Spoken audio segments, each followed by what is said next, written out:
TV, a unique experience for the whole world.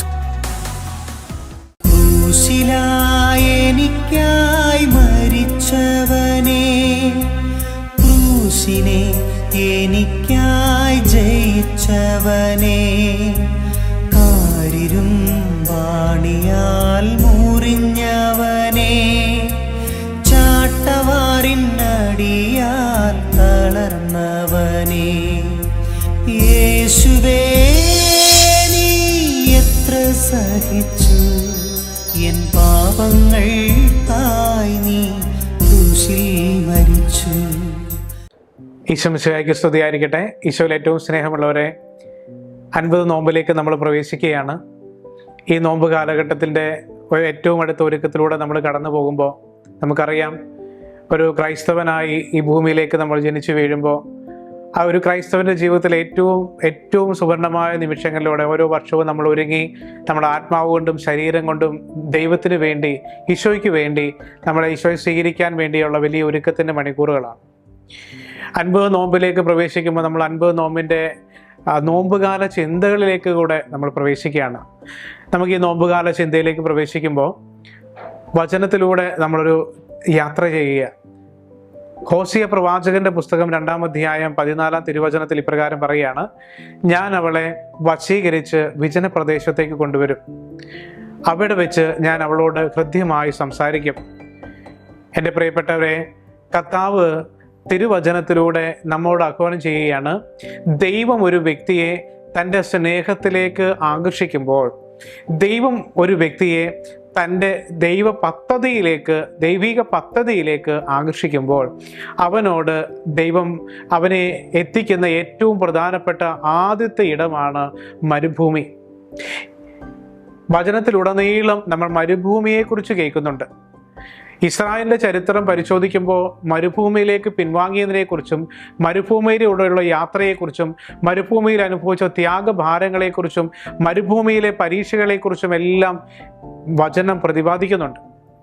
ഈ മരുഭൂമി എന്ന വാക്ക് വചനത്തിലൂടെ പരാമർശിക്കപ്പെടുന്നതിൻ്റെ ഏറ്റവും പ്രധാനപ്പെട്ട അതിൻ്റെ രഹസ്യം എന്ന് പറയുന്നത് ആത്മീയ പരിശോധനയെക്കുറിച്ച് സൂചിപ്പിക്കാനായിട്ടാണ്. എന്ന് പറഞ്ഞാൽ ഒരു സഹനത്തിൻ്റെ നാളുകളെക്കുറിച്ച് സൂചിപ്പിക്കാനായിട്ടാണ്. അതായത് ദൈവം ഒരു വ്യക്തിയെ തൻ്റെ ദൈവിക പദ്ധതിയിലേക്ക് വിളിക്കുമ്പോൾ ദൈവം അവനെ ആദ്യം ആനയിക്കുക ഒരു മരുഭൂമിയിലേക്കായിരിക്കും. മരുഭൂമിയെക്കുറിച്ച് നമ്മൾ എന്താണ് മനസ്സിലാക്കുക? ഒരു മരുഭൂമിക്ക് ഒരു പ്രത്യേകത, സാധാരണ ഒരു മനുഷ്യൻ ഒരു മരുഭൂമിയെക്കുറിച്ച് മനസ്സിലാക്കേണ്ടത് എങ്ങനെയാണ്? അതായത് ചുറ്റുപാടുകളുടെ എല്ലാ സാധ്യതകളും അസ്തമിച്ച ഒരിടമാണ് മരുഭൂമി. നമുക്ക് എവിടെയെല്ലാം സഹായം കിട്ടാൻ സാധ്യതയുണ്ടോ, എവിടെയെല്ലാം വെള്ളം കിട്ടാൻ സാധ്യതയുണ്ടോ, എവിടെയെല്ലാം ആശ്വാസം കിട്ടാൻ സാധ്യതയുണ്ടോ, ഈ സാധ്യതകളെല്ലാം അവസാനിക്കുന്ന ഒരിടമായിട്ടാണ് മരുഭൂമിയെ നമ്മൾ കണ്ടെത്തുക. അതായത് ദൈവം ഒരു വ്യക്തിയിൽ അവൻ്റെ പദ്ധതി നിറവേറ്റാൻ ആഗ്രഹിക്കുമ്പോൾ ഒരു മരുഭൂമി അനുഭവത്തിലൂടെ കടത്തിവിടുമെന്ന് എന്ന് പറഞ്ഞാൽ, ആശ്രയബോധം പൂർണ്ണമായി ദൈവത്തിലേക്ക് എത്തിക്കണമെങ്കിൽ അവനെ ഒരു മരുഭൂമി അനുഭവത്തിലൂടെ കടത്തിവിട്ടേ മതിയാകൂ എന്ന് ചേർന്ന് പറയാമോ? ഹല്ലേലൂയ.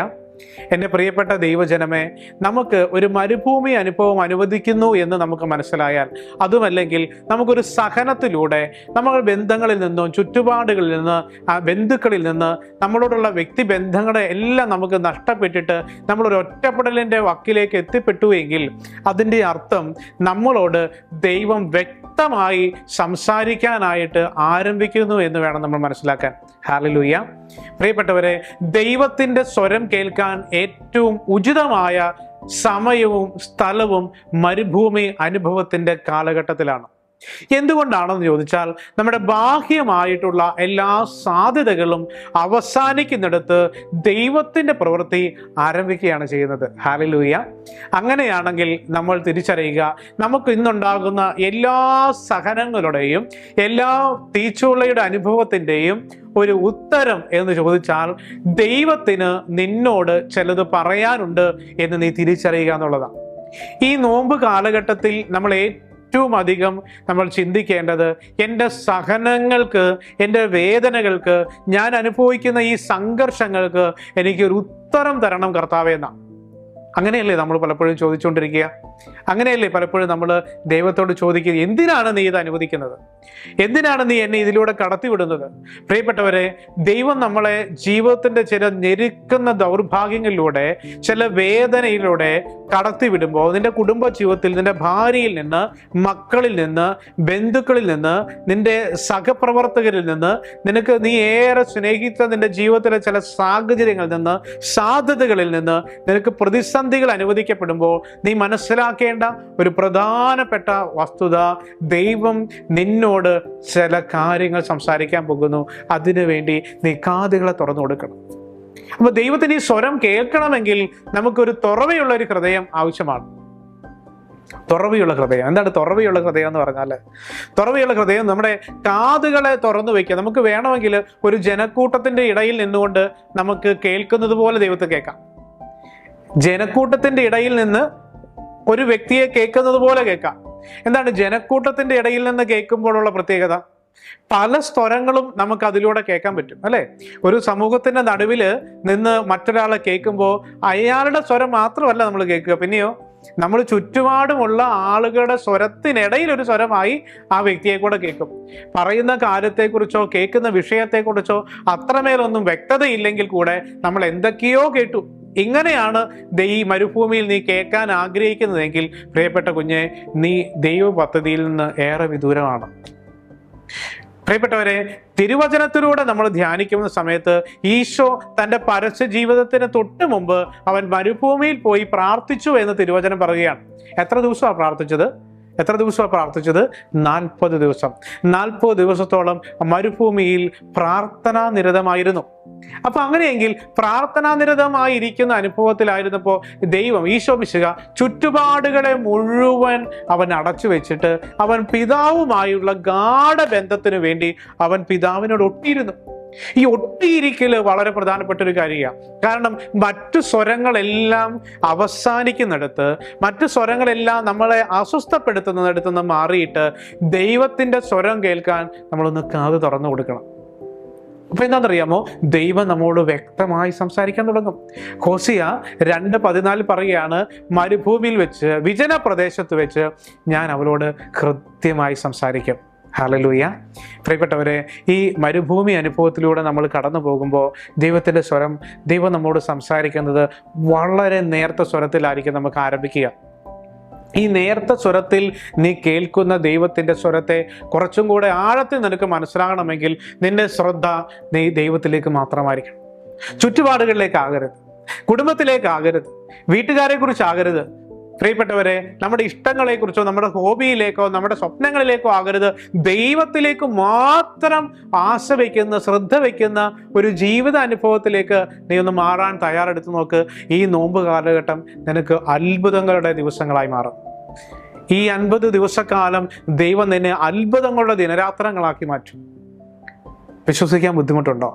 പ്രിയ കുഞ്ഞെ, ഇത് കർത്താവ് നമുക്ക് തരുന്ന സമയമാണ്.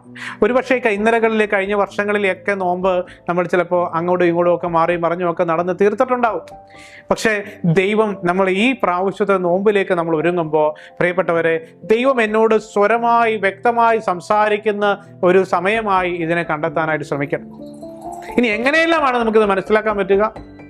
ഒന്ന്, ദൈവത്തിൻ്റെ സ്വരം നമ്മുടെ ഹൃദയത്തിൽ ഉത്തേജിപ്പിക്കുന്ന ഒരു ബോധ്യമുണ്ട്. നമ്മുടെ ഹൃദയത്തെ ഉത്തേജിപ്പിക്കുന്ന ബോധ്യം.